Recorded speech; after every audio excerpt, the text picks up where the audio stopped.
Dear white people, I want to understand you. I want your stance to make sense and I want to believe you. I want to comprehend how I'm born of a woman just like you and still somehow not created equal.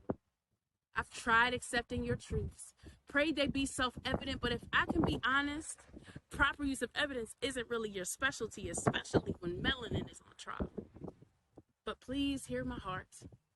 I cannot fully express how tired I am. I'm tired of having to fight for the very rights that you hold freely. I'm exhausted with having to defend my rights and my life because I'm not white clearly. Sincerely, I'm done. I'm done trying to prove that my breath is not yours for the taking. Done explaining to little babies why men wearing badges cannot be trusted. Done explaining why someone out there looks at us and is disgusted by what they see. I am done selling these babies these pipe dreams that they can be whatever they want to be as long as they can actually live to see it. I'm sick of it. Sick of explaining why someone despises us and our skin. Sick of breaking down white supremacy to them. Waiting on those babies to ask me the same question that I ask myself daily. White people, why do you hate me so much? And I'm really through with it. I'm through with having to accept your ignorance towards basic information. You have the tools to repair our nation, but you refuse to embrace them.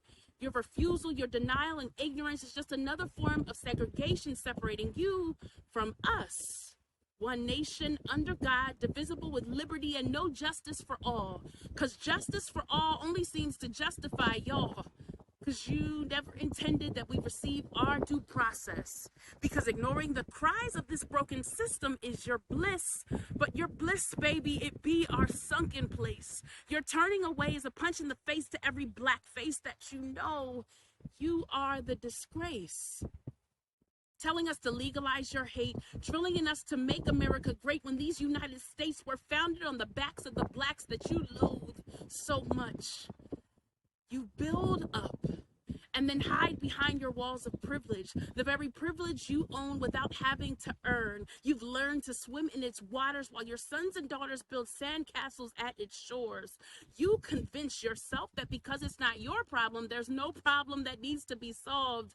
You share in the media frenzy only to call me nigger behind closed doors. Yeah. The doors of the country club and the golf course, the ones where we're only good enough to work in your kitchen. Or how about the family barbecue where you argue about mass incarceration and gentrification being a good decision? You scream all lives matter as if you are the victim, mandating inclusion but excluding people of color. You are the man, the one that put asunder. Your silence brings the thunder because it longs for business as usual. You give us an inch or take a knee for temporary approval, but we still hear the clanking of chains on our feet, the burning of tear gas and pepper spray on our cheeks. You momentarily come to the light as if you've woken up from a dream, in shock, in disbelief that racism really is a thing. And the award goes to you.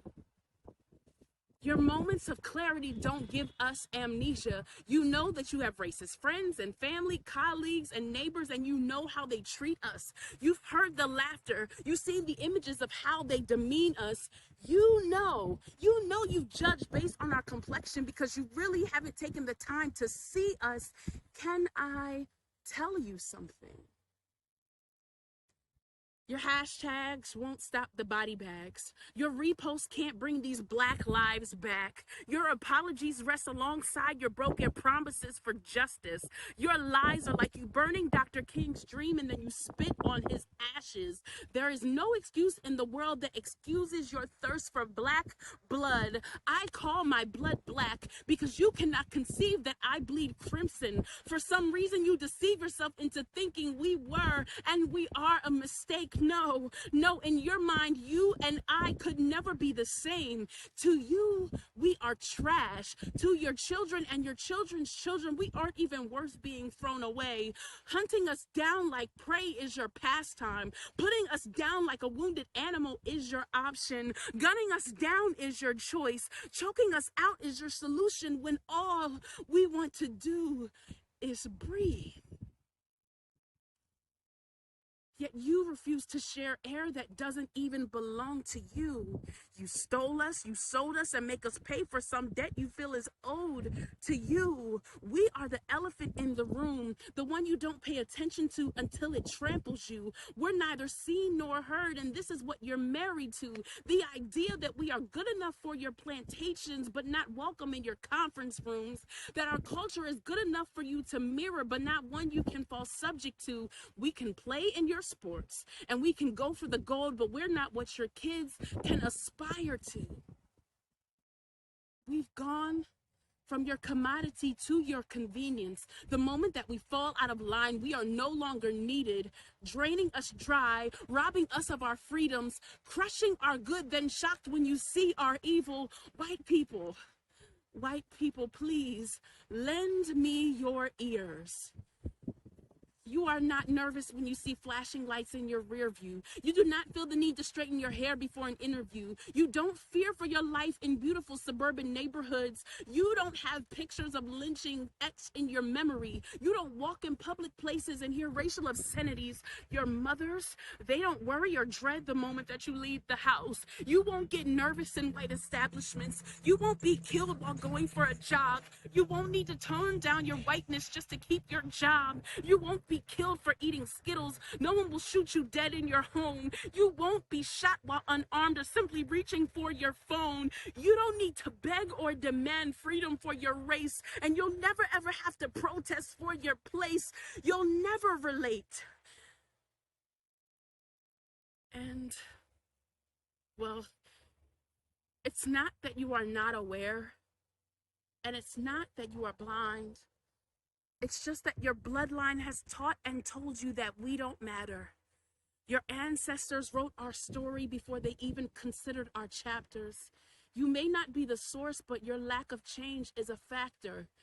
You can't change the past, but you can shift this disaster. We are not your enemy. We are not your animals. We are not less than you. We are not worthless or of no value. We don't just want civil rights. We want equal rights too, because for hundreds of years, you decided that we were beneath you, that we were to kiss your hand and kiss your feet too. It's been long enough. We have had to adjust our Black selves to exist in your white world for far too long. You hurt, hinder, and kill us for decades, and then you ask us to let it go. You cut down our chances for survival and convince yourselves that it's fair. You give us 3% of your pie, and then you tell us to share, but no more. No more asking, no more demanding what's right and what's rightfully ours. We're not going to simply take whatever you give us and be thankful. We do not care if we are not welcome at your table. We will no longer wait for an invitation. We are here right now. We will march until your towers of hatred fall. We will march until you correct your racist bills and stereotypical laws. We will march against injustice. We will march against your pride. We'll march amidst your excuses. We'll march until prejudice dies. And despite what you thought, you and your hatred are out of time. Your prejudice is requested here in the presence because your past actions, they are what got us here. This is the year that things change. We are not backing up or backing down. We are the majority, for there's nothing minor about us. We shall not be divided. Peace and unity is our portion. No creed, color, or tyrant will stop us. You've already tried beating us, so why not join us? Our fight for justice is now. 400 plus years in the making. We have been awakened. We are organizing. We are mobilizing, and we are killing your narrative. We shall vote, not just because it's our right, but because our lives depend on it. And we will not stop until justice is served, till freedom rings loudly and our voices are heard. We will not be silent. And if you're not willing to learn on your own, we will teach you that Black Lives Matter, regardless of your teacher. We will stand and push this message until we actually reach you, because unlike you, we won't just accept how it's always been. The tides have shifted and we're not giving in. Prepare for the meetings, the conversations, and the new legislation. No days off, no breaks, no vacations.